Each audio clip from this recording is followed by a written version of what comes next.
Hello everyone, I'm here with Mr. Hand, and we're about to play Fire Emblem Warriors. However, that's not what this video is. This is a vlog video where I'm going to talk about what I've been up to and everything, and why I didn't do a vlog video last night. Oh, what's wrong? Well, I can't because it's player one. Player one is control, and that's not the GameCube controller, so I can't really fully do stuff. Yeah. Understood. So yesterday, I ended up going to Charger Magic, like I said I would. I played a few games with my Popper format deck, and I'm the only person who does Popper. You're up late, aren't you? Popper is fucking, don't judge me, game, on my life decisions. Popper is 60 card commons for Magic the Gathering, and people don't really play Popper. You know, it's not a popular set, even though those two things rhyme. Show him who's boss. Show him who's boss. I'm counting on you. I'm counting on you. Good luck out there. Good luck out there. Best of luck. Best of luck. Best of luck. Best of luck. Good luck. That's good. Best of luck. Best of luck. Best of luck. Best of luck. I'm counting on you. Good luck out there. Good luck out there. Best of luck. Best of luck. What? Good best of luck. What's the Japanese one? It's Japanese voices. Japanese voices are still just English words. Save chain. Oh yeah, so back to what I was talking about. So I played a few games of Popper. I played one game where I lowered my opponent's life to 0. There we go. There we go. They actually sound relatively. Yeah. Yoroshiku. Oh, but Matt, I actually got an opponent's life to 0, right? And then when I got their life to 0, they actually played a card that says to beat me, you have to get my life to -10. So I'm still facing them. And then they play a card that lets them draw their whole deck, so they have their whole deck in their hand. And then they played a card that said, if I draw a card, but I have no cards in my deck, instead of losing the game, I win. And then that's how they won. It was a great meme. I fucking love that meme. I think they can hear me. I believe in you. I believe in your ears. So I played around. I didn't get a chance to face Jared, because I left early, because Antoine showed up to hang out with Gabby. And Gabby was a German club. Also, I'm going to turn it down just a little bit. So Antoine showed up. And Antoine was there to hang out with Gabby, because Gabby wanted to go to Michael's, and she was also at the Charger Union for German club. So I come in at the end of German club, you know, I step over the counter and sit down with the guys after standing on the seat for a little bit. And we talk about how David's with us as well. After I played Magic the Gathering, I ended up running into David. White David. We need a better nickname for White David, other than White David. And we ended up going to WoW. So me and David go to WoW, and we both order Oreo milkshakes. And I asked them, can I get strawberry ice cream in my milkshake, right? Because I didn't think it would be that weird to have, like, strawberry ice cream and Oreo. And the guy tells me, no, that's not possible. Like, that's actually something we can't do. And I was like, oh, I guess, you know, they probably have, like, a pre-mix thing, and they just run the blender. And then once they run the blender, you know, that's it.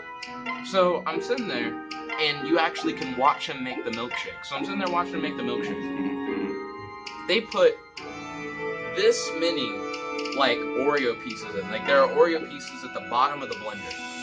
So if the blender is, like, this tall, there's, like, this many Oreo pieces. So not very many, right, Matt? Then he scoops ice cream. And he scoops ice cream until the entire blender is filled with ice cream, Matt. I've never seen that shit in my life. He's making 2 milkshakes for 2 people. All the ice cream in the world. Vanilla, your favorite. So, we're watching him, and David's like, why is it that he couldn't put strawberry ice cream in? There's so much ice cream in this milkshake. And we flash back to when I had first gotten a blender. We actually have a video. I'm not going to play it now, because I don't edit my shit. But when I first got my blender, David got upset because I would only do 2 scoops of ice cream per milkshake.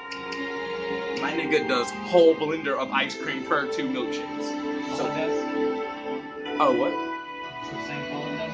No, not Colin. World of Wings. They fill the whole fucking blender with ice cream, Matt. And there's only like this much Oreo and like this much vanilla ice cream. But David was like, I don't know why they couldn't have done strawberry. And I was like, maybe it's because 2 people ordered Oreo milkshakes at the same time. But then in my mind, I also was like, remember to take frequent David, breaks and rest your eyes every now and again. Don't judge me on my life choices, game. So, me and David were really surprised, but I was like, he didn't know that David was gonna also order an Oreo milkshake. So how would he know? How's this? I don't know. I just feel like I got gypped out of a strawberry Oreo milkshake, which would have been Wago.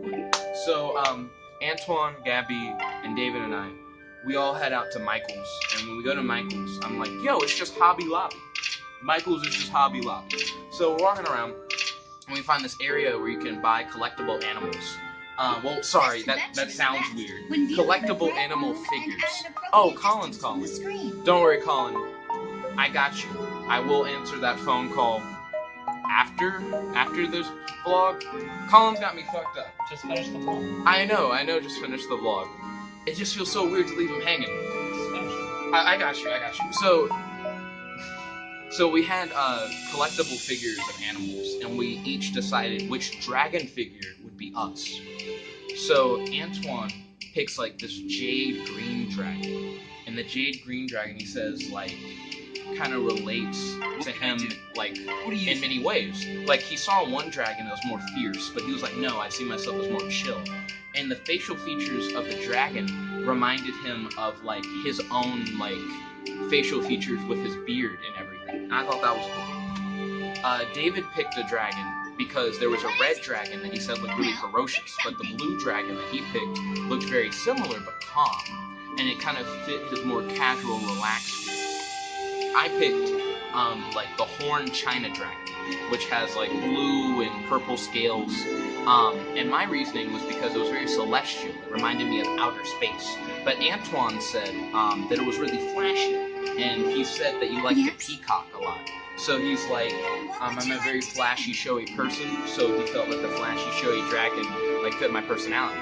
Funny enough, Gabby also picks the jade green dragon. Again, not my girlfriend Gabby, but the German club Gabby that I met in 4th grade Gabby. So she also picks the jade dragon, and she says because it's very natural and it reminded her of the forest. So it's interesting that Antoine and Gabby picked the same thing out of this whole set of possible like dragon figures you could have picked from. And it was cute. So today, I did the virtual career fair thing. It was a lot of fun. And boy, Mr. Hand came over. Mr. Hand. That was also fun. I'm enjoying it. That's still happening right now. But while we're at Dunkin' Donuts and trying to convince the people there to allow us to bring a garbage bag at 10 so we can take all the donuts they're going to throw away, just have them throw them in the garbage bag instead, this girl is in line in front of us. And the girl is wearing like a Nightwing shirt, and she has a jacket around her waist. And I recognized her based on the color packet of the jacket. Not color packet, color palette of the jacket.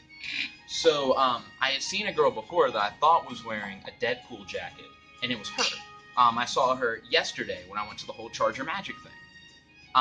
So when I saw her in line at Dunkin' Donuts, and I saw her wearing a Nightwing shirt, and you know I fuck with the Nightwing, fuck with DC Comics, I'm like, yo, cool Nightwing shirt and cool Deadpool jacket. So she comes back with like, oh, it's actually not Deadpool, it's Red Hood. So I'm like, oh, she's fucking with the DC.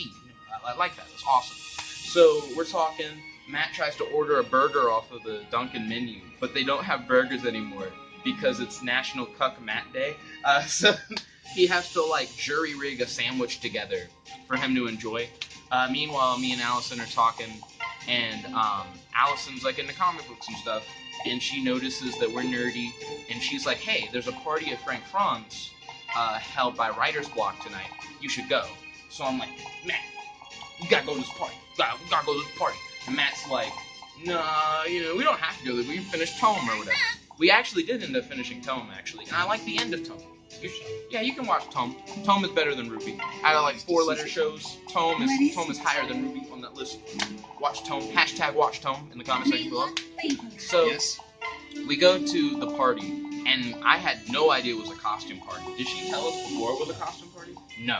So we walk in, and at first I felt a little bit weird because I didn't have a costume. I was very surprised. But I had fun, and I was very quickly surprised because Ike was there. You guys know Ike. Ike was there, Anna Grace was there, Britton was there, Tom was there, Luke was there, a whole bunch of people that I knew. And believe it or not, Anna Grace is actually the president of Writer's Block. What? Ike is the vice president of Writer's Block. What? But 2 people who I expected to see weren't there. Q and Bang Zell are also in Writer's Block, and I called them. and they're actually at JC's doing a Magic the Gathering event. So at the one time I go to Writer's Block, I don't see the two people who I would have expected to have seen at Writer's Block. So we end up doing the party thing. I start talking to Allison again after I introduce myself to a lot of people in the room. And I ask Allison, like, is she like really into comic books or does she just like the clothes? And she's like, yeah, I fuck with comics, but, and she threw in that but, and normally the but is, but I read Marvel mainly, and Marvel's like a trash comic, like just brand in general. A lot of people are like, but the movies are good. Fuck the movies. We're talking about comics. Marvel comics are trash. But when she said the but was followed with, but I only read DC. And then she proceeded to say that Marvel was trash. And that's when I knew tonight was gonna be amazing. So, we start talking about DC comics. She reads like a lot of the same stuff that I read. We talk about DC Metal. We talk about Green Lanterns. We talk about Justice League Legacy. We're just throwing around DC comic stuff back and forth. It's fucking great. So Allison was really cool. So they reveal that there's like, well, I can dial back now to something real quick. Remember when Jonathan came over when we were finishing Tome? So Jonathan came over while we were finishing Tome, and Tome was kind of like Sword Art Online, but better. And Jonathan starts shitting on Tome because Matt shits on Sword Art Online. But Jonathan gets a message that says that there's a dead body on campus, that someone got shot at the Student Services building or whatever. So Jonathan is kind of like, and he like goes home, and then we walk from the south side of campus all the way to the north side of campus. And Matt the whole time is like, this isn't the best time for us to be out and about. And I'm like, of course it's the best time, because the south side of campus is actually where they claim the person had been shot. So we were on the side where the person was shot, so it would be best that we like move to the north side. But Jonathan, before he left, was like, that actually would be what the shooter would do too. He's like, the shooter would try to get as far away as possible. My argument is that the shooter would just go off campus. I don't know why you would go to the north side of campus. Matt was like, well, if the shooter had heard about the party, the shooter could go to the party, kind of thing. And then Jonathan was like, oh, I'm not fucking with that. Like, that sounds like a group of people that the shooter could, like, take out or whatever. So we go to the party, and we're fine. Nothing happens to us. And I don't fully believe that anything wrong is going to happen. So I checked the news on my phone, and lo and behold, someone actually did get shot. Because Jonathan got a text from, like, a friend. And I thought it was weird we didn't get, like, an email alert from our university. And we didn't, but it was on the news that they're, like, police investigating a shooting on campus. So it's really weird that we didn't get an alert. I still think that's weird. Mr. Hand, did you ever get anything? No, yeah, that's really gross. So there's a costume contest. And I stand up, and I'm like, well, you can't win a costume contest if you don't do a costume contest. So I go as myself, and the girls went, and for some reason the girls weren't allowed to describe what they were. Ike just came up and just said, vote, vote, vote. I wish they could have all presented who they were. I feel like that would have added something to it. I go up as myself, jet black, real-life superhero. Ike's like, weren't you just like a superhero in high school or whatever? Weren't you like, don't you just not really do that anymore? Long story short on that one, lost the costume contest. But then they reveal that there's a scary story contest. Write a scary story in 30 minutes and then present it. And the best scary story wins a prize. So I'm like, yeah. I pull up my phone, I'm getting ready to write, but then I realize me and Allison are still talking about comic books, and I would rather talk about comic books than Matt be rude and do the fun thing. I'm trying to figure out how to get the GameCube controller. Oh, you're trying to get the GameCube controller? Oh, yeah, you're fine, Matt. I'm honestly just joking. But yo, so I was like, it would be rude for me to like write while Allison is like talking to me about like the DC thing. I wouldn't be able to focus on like the comic book conversation at hand. So I go up to, I asked Allison, because I felt like Allison was an authority. At the time, I didn't know that Ike was like vice president. So I talk to Allison, and she says, go talk to Ike.